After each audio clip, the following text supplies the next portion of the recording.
Hello to all WineFortune podcast listeners. It's great to be again in here next episode.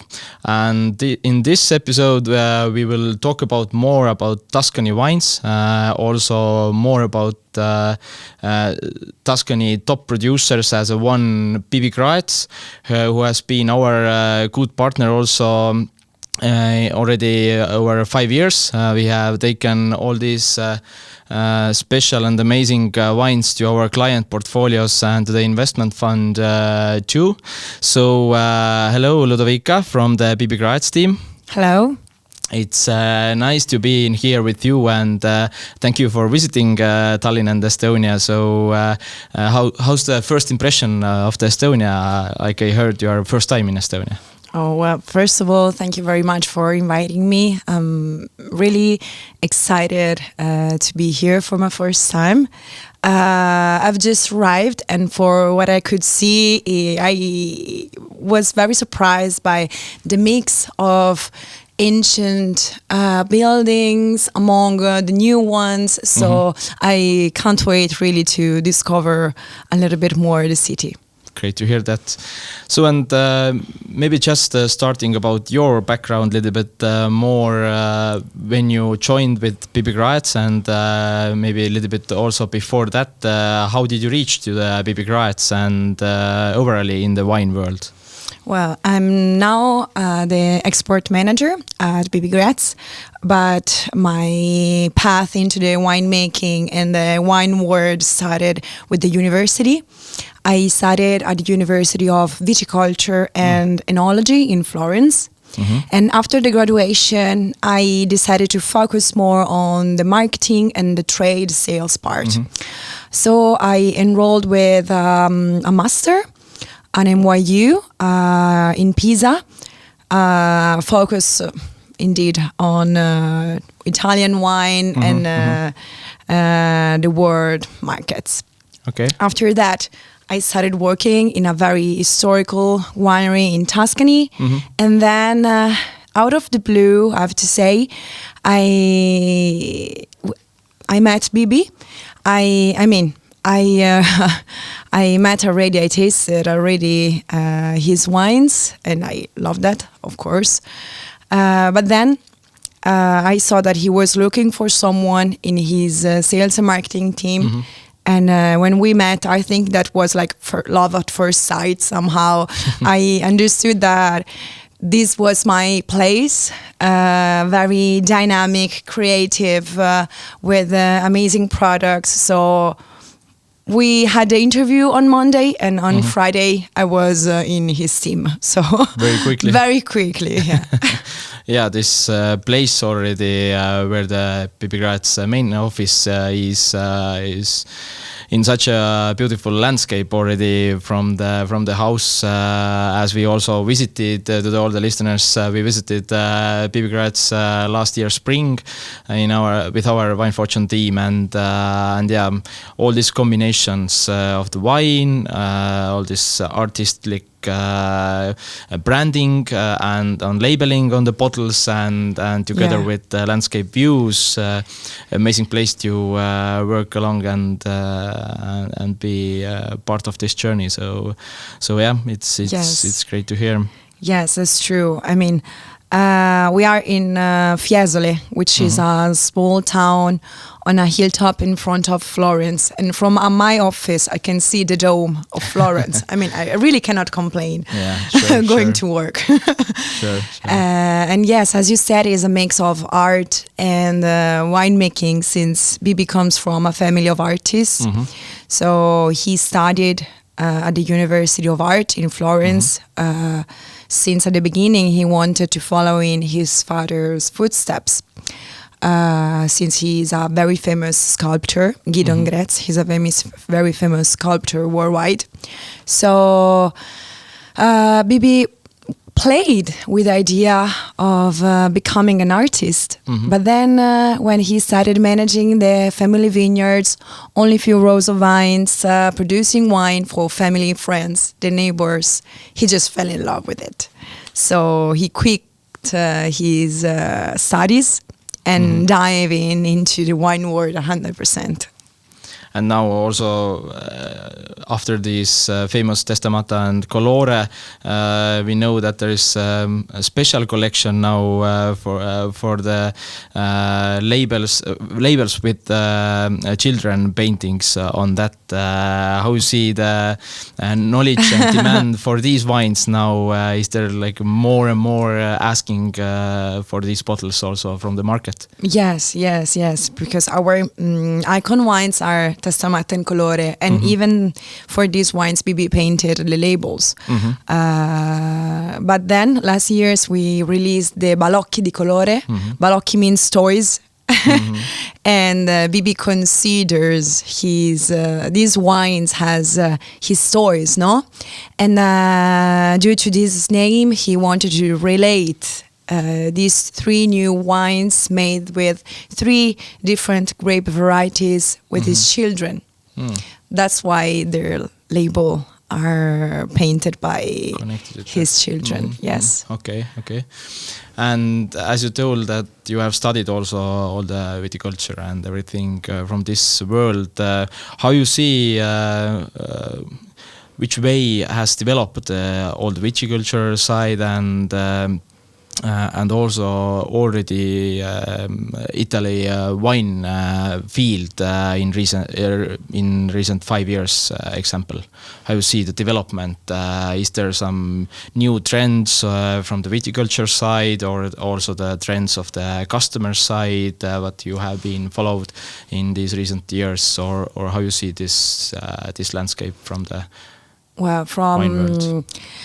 From what I can see, I see a trend towards natural wine or organic wine, very fresh wines, more elegant, transparent. I mean, if you think that 5-10 years ago also, the common consumer used to look for wines much more powerful, bold. Now, the taste is completely changed, no? This is my impression. Probably thanks to the incredible new trend of the Pinot Noir and the Etna, but also now our Sangiovese, but you can find also other Sangiovese in Tuscany, the Barolo and Barbaresco are much more delicate and elegant. Of course, with their character and structure, but much more fine, fresher, not so tough as probably they used to be. And how much it has been affected also the production process? Do you also look more now in the process how to fasten development, or how does wine could be like a more drinkable more sooner, as we heard about example from Bordeaux or some other regions where also quite strong and powerful long aging wines, but they are also looking ways how to bring these more earlier to the drinkers. Do you see also the same questions from the Tuscany side? Well, yes, even if a good wine, in my opinion, but also according to Bibi, is a wine that it must be drinkable when it's young, but even when it's aged, no? So whatever you want to open it is good. It's enjoyable. Of course, now also due to the climate change, so the last vintages were quite warmer, than usual. And so we had to, in Tuscany, but I think everywhere else in Italy, we had to face to extreme temperatures or drought. But at the end, if you work well into the field and in the winery, in the cellar as well, you can really reach with some sacrifices probably this kind of wine with a higher acidity. For example, at Bibi Graetz, we used to choose vineyards more on the valley also, while now we're moving higher up every year with our vineyards. So at the end, for example, this vintage, Bibi has chosen only the vineyards above 300, 400 meters high. To hold like also alcohol level a little bit lower. Exactly. And the same in the cellar. I mean, you can play with the maceration. We don't do any more strong and long maceration. At the end of the fermentation, we rack the wine. So we separate the skin with the wine, and in this way we don't extract too much. Okay. And so the wine can be always transparent and not much harsh and aggressive. And how widely spread you are already wines on the world? How many countries you are working to straightly right now currently? Well, we are distributed by La Place de Bordeaux. So we are actually everywhere in the world. We are quite well spread. Let's say 1/3 in US, 1/3 in Europe, and 1/3 in Asia. Yes. Like I also read about just the news, like a Berry Bros corporation in UK side. So also for some certain big markets, you are making also exclusive cooperations. Well, yes, but we make this exclusivity with our with the rest of our range. So not with Testamatta and Colore, but with the Balocchi that you mentioned, or our Casamatta range, the Soffocone di Vincigliata, our sparkling rosé wine Bolla Matta, which means crazy bubble. We choose an importer for country. In exclusivity in this case, yes. Okay. And for UK, now it's Berry Bros, which we are really proud of, of course. And when you look also from the customer trend perspective, how you see the future for the Sangiovese, and as you already told that the demand from the clients are going more to the lighter and more elegant level. Do you see also that you have to focus more like blanc wines and smaller amount of quantities for the red wines, or how you see the perspective in the future landscape of the wine world? Well, in Tuscany, I think that the leading actor will always be the Sangiovese and the red wines. There are more and more new white wines from Tuscany, which are really good, from the coast, but also from the Chianti Classico. We produce, for example, our white wines on the island of Giglio, which is a beautiful. Thank you. It's a beautiful island in front of the southern Tuscan coast. Very tiny, very rocky. There's just one street and you can go back and forth, and that's it. The rest is vineyard. And there we produce Testamatta and Colore Bianco and our Casamatta. And of course, I mean, if you want to catch probably the younger the younger consumers, the white wines, the sparkling, or the easygoing red wines is better. But I think if we can manage to catch these consumers, the better. Because at the end, they will improve and evolve their taste, and after few years they will drink the top wines from all over the world. Yeah, I really agree, because we are also telling always as a wine investment perspective that you always have on the market approximately 2-3% of the people who are this like a top of the top, would like to enjoy something special, also something well and more aged wines. So even this like a base consumer changing more or less, then you have still this 2-3% who always looking for these special wines and more stronger wines also, maybe when we talk about like reds and as you also definitely know that there is no possibility to widen your production as several times, so you always have limited humidity for the protection, depending of the need from the market. So yes. So yeah, and maybe come back a little bit also to this climate change issues in overall in Tuscany region. How you see how much it has been affected compared, example, maybe Barolos, where we have seen also last 3 years that maybe 30% of the grapes have cut down because so long heated period over month and quite hard to get this freshness and minerality from the crop. So how you see compared maybe with Barolos or some other regions, how the Tuscany is affected or not? Yes, of course it's affected. Especially depends on where the vineyards are. Mm-hmm. Of course, the vineyards more on the valley at lower altitudes, or yes, in the valley where there's also much more humidity, mm-hmm. which is could be a problem, especially now in spring. Mm-hmm. Of course, we are affected.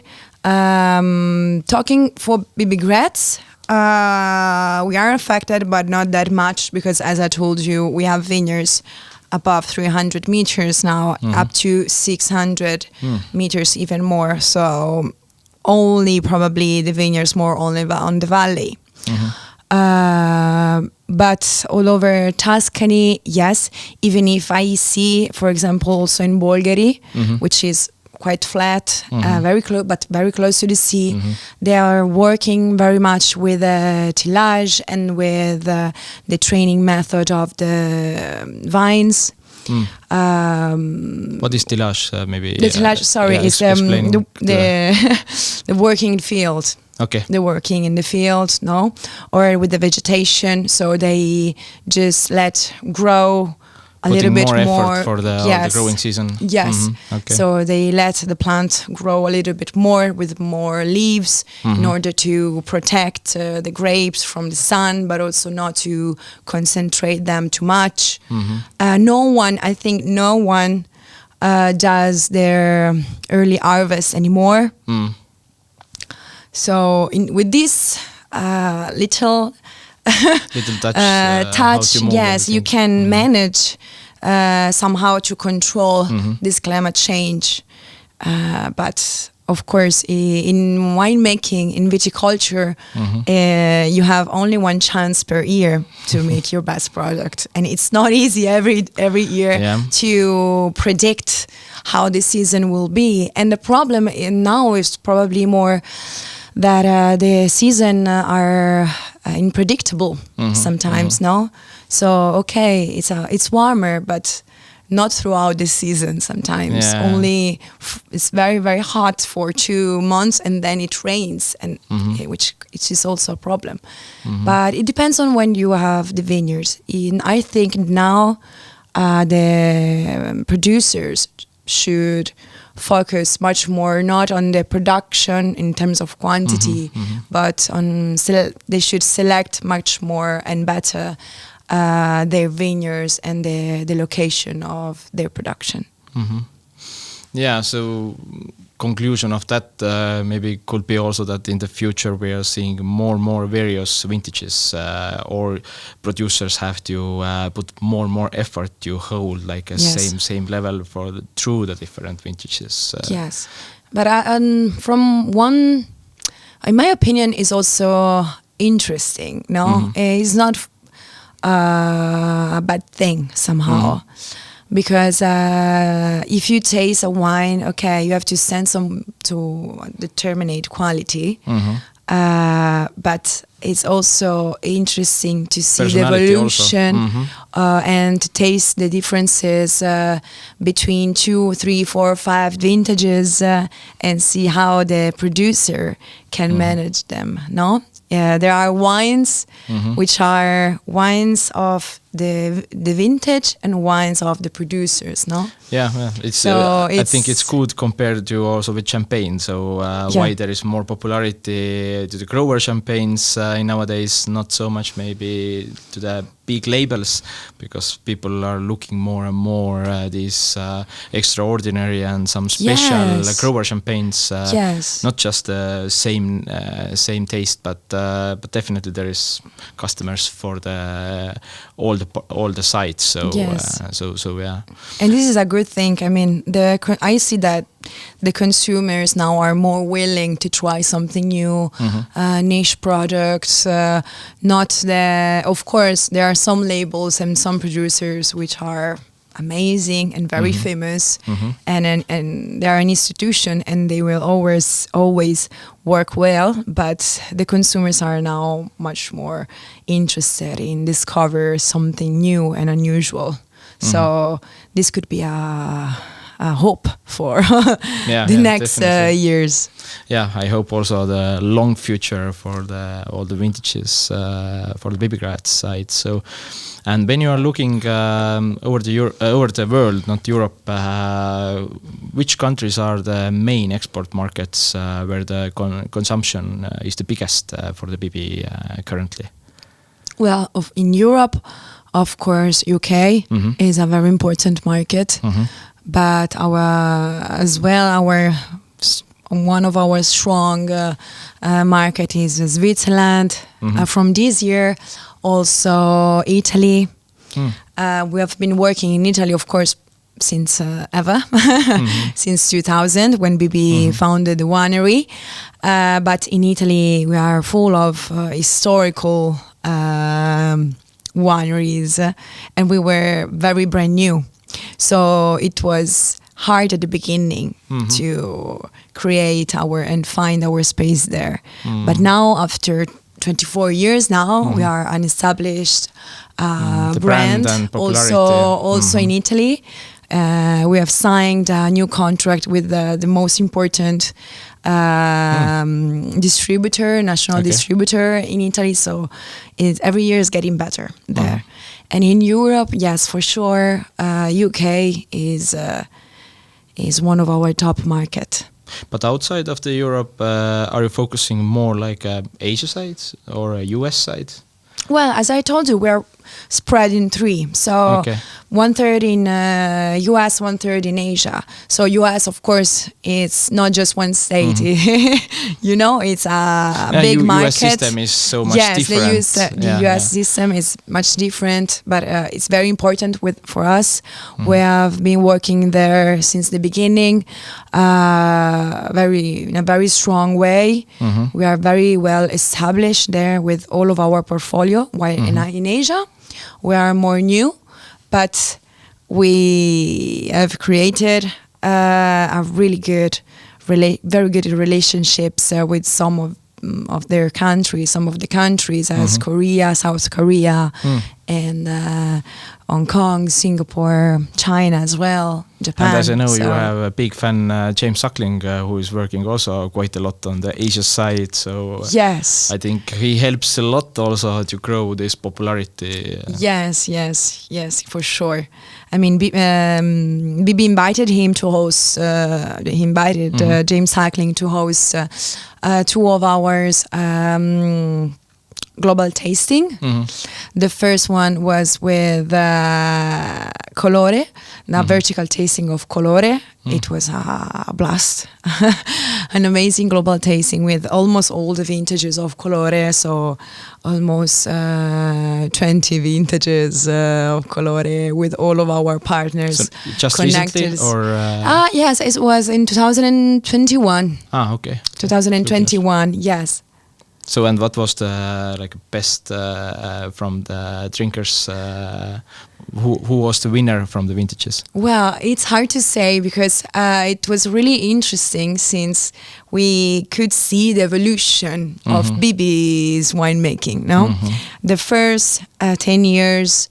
Colore was a blend. Colore was a blend of Canaiolo, Colorino, Sangiovese, and it was a much more concentrated wine with new oak which we don't use them anymore. We use only new old barrels. Okay.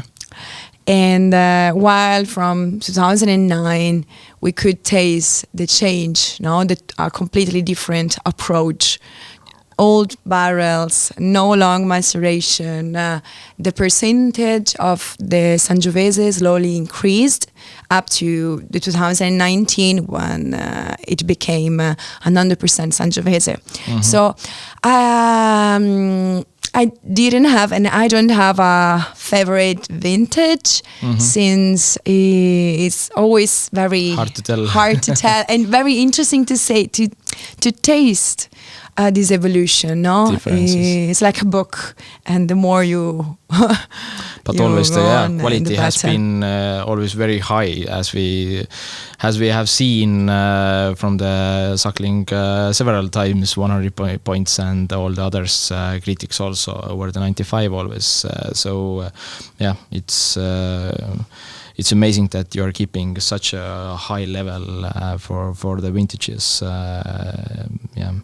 And also I think it's thanks to like average year of the vines, how old, average was 70, 80 years. Yes, from the yes. vines, yeah. When Bibi started making wine, he started from the family vineyard, which was like by that time 40 years old, more or less.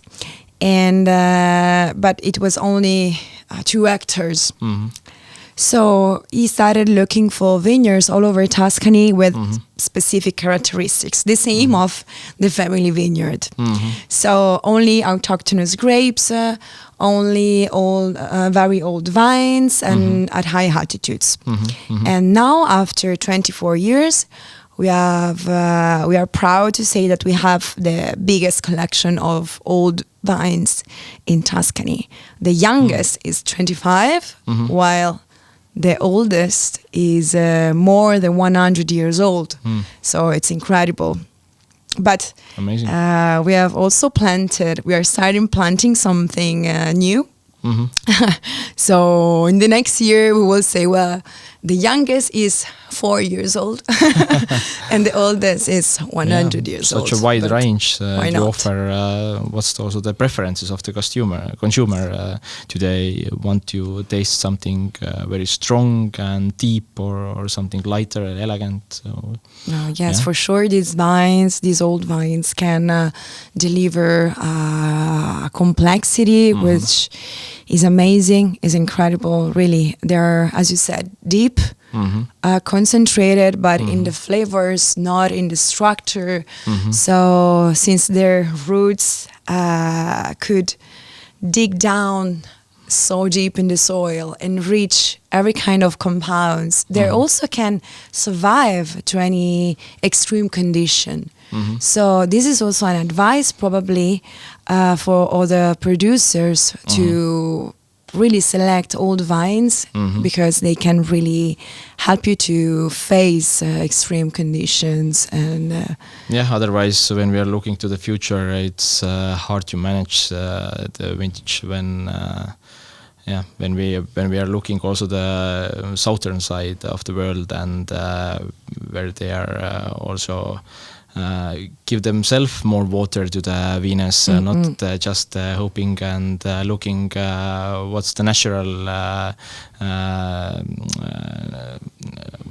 what the nature is giving, but they are also helping to get more water for vines. It's maybe in the future giving back to them in a negative way, because vines don't have to look from the more deeper this minerality and water, but they can already get everything from the base side, from the land. So I think it's important that we are keeping this natural way and ability for the vines to take all the minerality and water from by their own.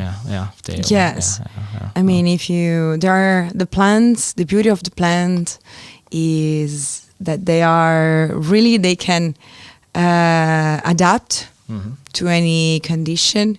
So we try to control them in the viticulture. I mean, you have to somehow control them, but sometimes you should just wait and see how the things going on. Exactly. But it's hard, of course, in terms of production. There are a lot of things that you have to face. So we have to, as producers, I think that we should try to do the best that we could, we can. True.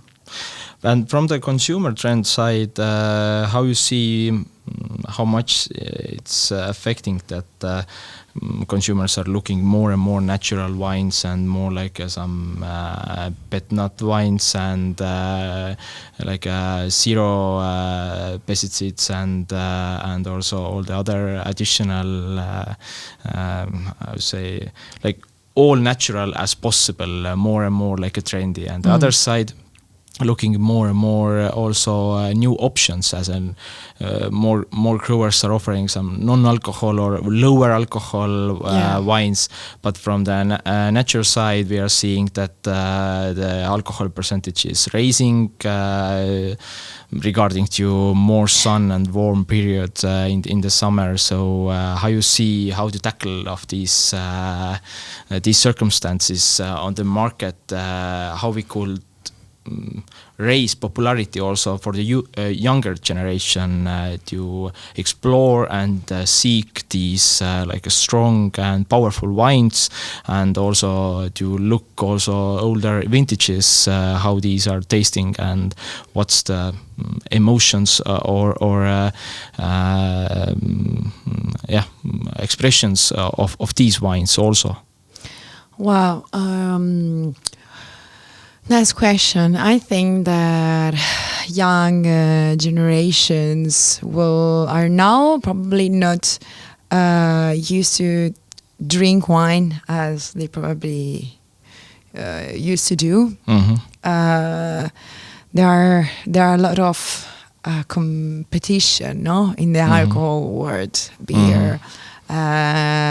Craft beer and spirits now, but now the competition is also between non-alcoholic wines, no, or no alcohol products. I think that for some wines the trend will be more or less the same.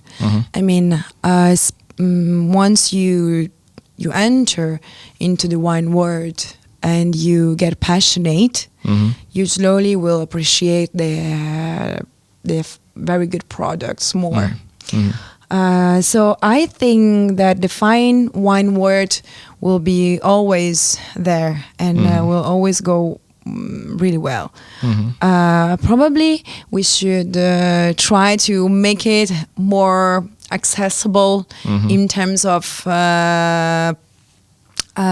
image, no, sometimes, but the wine word, not the fine wine word, the wine word in general is, I think, sometimes I see that the people are scared, no, to drink wine or to think about the wine, to comment. So probably the natural wines and are very popular now among the youngers. Due to this reason, because they present themselves in a very fancy and funky way, easygoing. Don't think about it, just drink me, no? In this way. They're taking time to enjoy. And, yes, I mean, just to enjoy. But I mean, you can enjoy whatever kind of wine, no? But sometimes if you see a bottle of an historical label or Barolo or a Chianti Classico, is very not boring but institutional. So when you see it, it probably can scare someone that is not into the wine world yet. But we will see. See. Let's see. And when you talked also a little bit more about the price side and how do you offer more like accessibility for these wines, how you see like expenses side? There's lots of more articles also talking that expenses for the glass, expenses for the cork and everything is rising always. How you see how to tackle also these questions, because like we are seeing also every year is happening in London, like a package week or package festival also, where there's innovative solutions, all the different ways to pack the wine and new packages of the wine. How you see how much it affects also? Is it only like regarding to raising costs for the all the supplements for the wine as a glass, cork, case and everything else? Also otherwise sustainability, the usage of this material, the amount is growing, need for that. How you see these trends on the wine market? Is there like in the future that we are seeing more and more like other ways for the packaging the wines, not as a glass bottles? Well, I think the glass is the best. Same. Is the best material to conserve the wine, to keep long term the wine as the cork for a wine that you want to age. Even if some white wines, I tasted some really good white wines aged with a screw cap. And they were amazing as well. So, but for a red wine, the natural cork and the glass, I think it will be will never end, no? For these 2-3%, it's not affected so much. But at the same time, no, if you want to try new materials towards the sustainability and of course the price can raise. So at this point, if the consumer asks for better sustainability, which is good, and the producers as well are looking for the same, but sometimes this sustainability this process affects also the price and the price and everything else. The quality, I don't think so. I mean, it's be the same. Yes, for me the quality can be the same. It's up to the producer. You can even if you are organic, natural wine or biodynamic, you can make good or bad products, but it's up to the producer, not for the system of how you produce. Okay. And from the Bibi side also, are you also looking for some promoters in worldwide, like a famous names or artists and musicians or some else? I see more and more like well-known brands are taking like brand ambassadors to their producers. Are you also looking in the same way, or how popular in Tuscany overall is such an approach? Well, we have the artists inside the winery. Of course, already Bibi. So, Bibi himself. So, I don't think that we'll. Maybe at the moment we won't ask anyone to represent Bibi or our brand because I mean we are very creative and Bibi is such a one of a kind personality, and I don't think that we would need this partnership. But yes, in Tuscany, in Italy, is a really nice trend. To combine especially wine and art, wine and music, because at the end making wine is like making art, no? Sure. When you taste the wine, as we were talking before, you taste the vintage, but also the end of the producer. All the storytelling behind that. Of the producer. And Bibi always says that he has a lot of vineyards that we divided in small parcels according to the kind of soil, the type of soil, this position. And all of these vineyards are kept separate from the others throughout the winemaking process. And he, only at the end of the aging, he tastes all of these parcels and decides how to blend them together to create his wines. And he says that it's like having a palette full of colors and paint the best painting of the season, no? But it's true.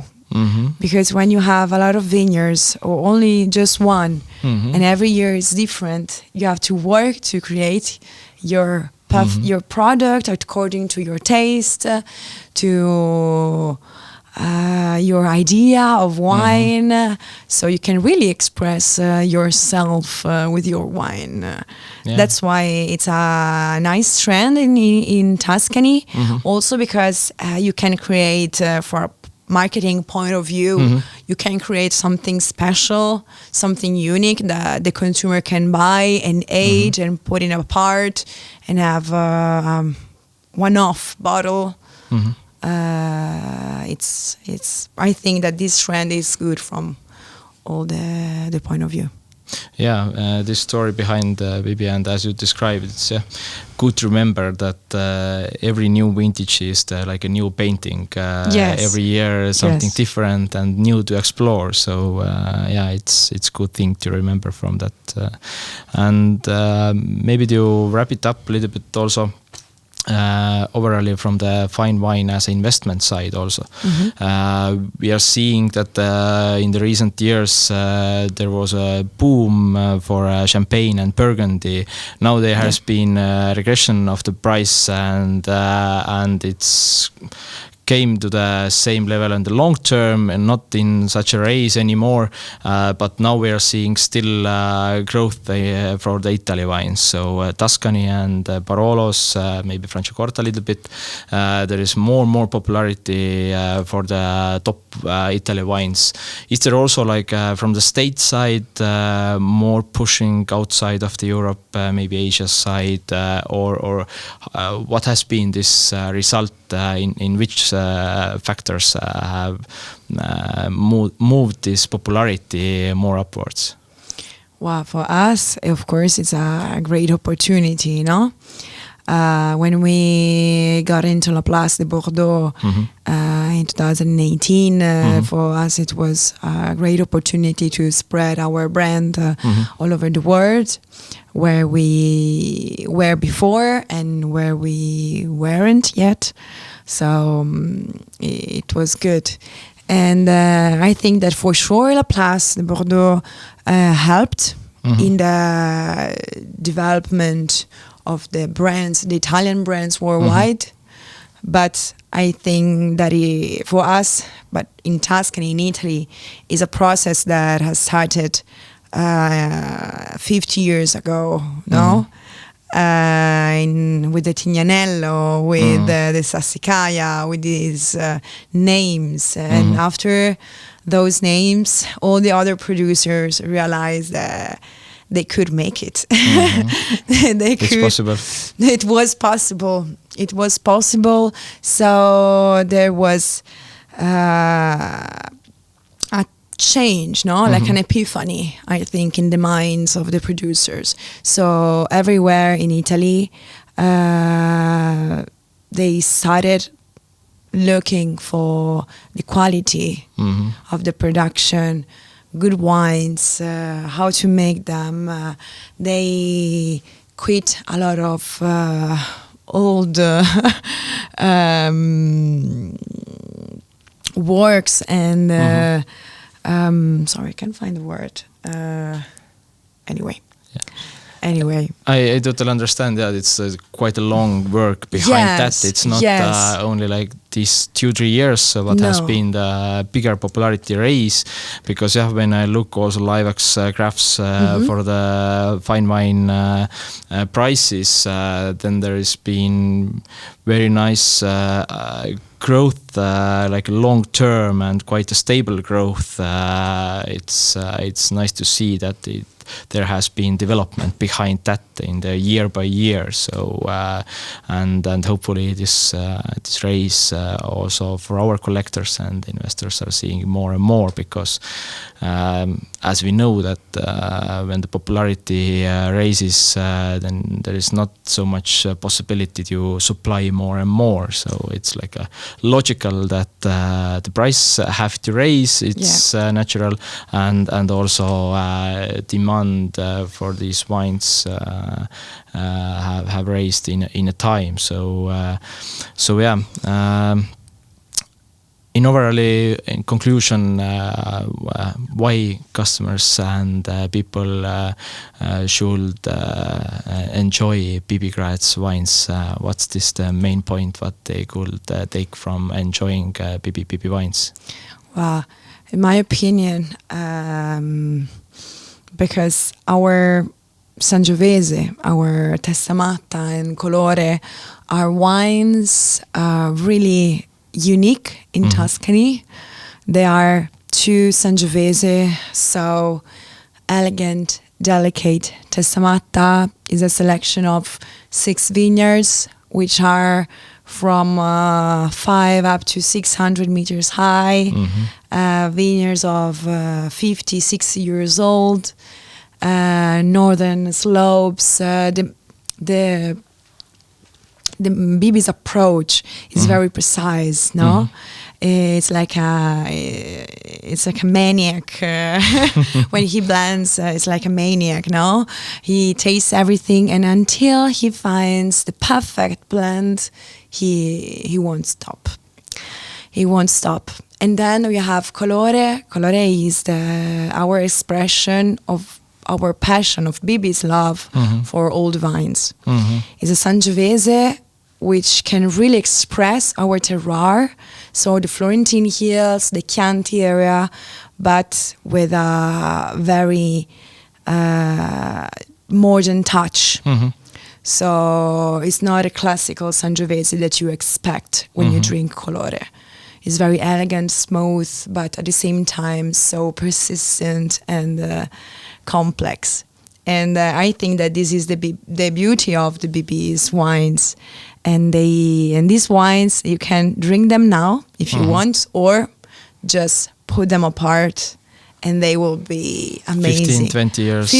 20 years, even easy. more. We tasted some back vintages and they are amazing. But even now, I tasted the 18 vintage, for example. Every year I taste the 18, the 16 vintage. Quite every year. sunny vintage also. Yes, as well. Great vintages anyway in Tuscany, the 16 and the 18. And every year they get better, but incredibly better. Really, really, really.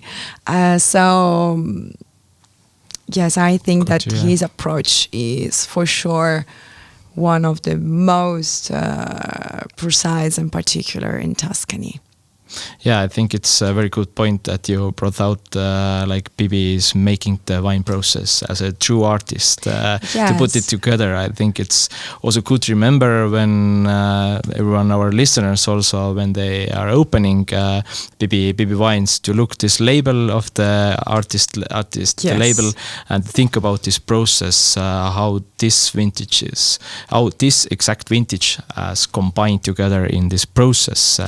So yeah, I think it's good story behind that you remember from this talk also with you, that how the process has made to create this wine what consumer can open and enjoy. So yeah. Yes, yeah, really. The labels are piece of art, but the wine as well. True. Every vintage is slightly different from the others, because that's why we do not partake to any certification appellation like DOC or DOCG.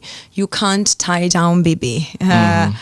He has to be free to play with his vineyards, with his wines the way he wants, and you can really taste it in the wines, in his wines. Who taste the 19 and then the 20 and the 21, they always tell me, but they're different. They are the same. There's a fil rouge in all the vintages, but they're really different. Personality for all the wines. Yes. Every vintage, every wine has its own personality. And this is the most interesting thing that you can find when you drink a wine.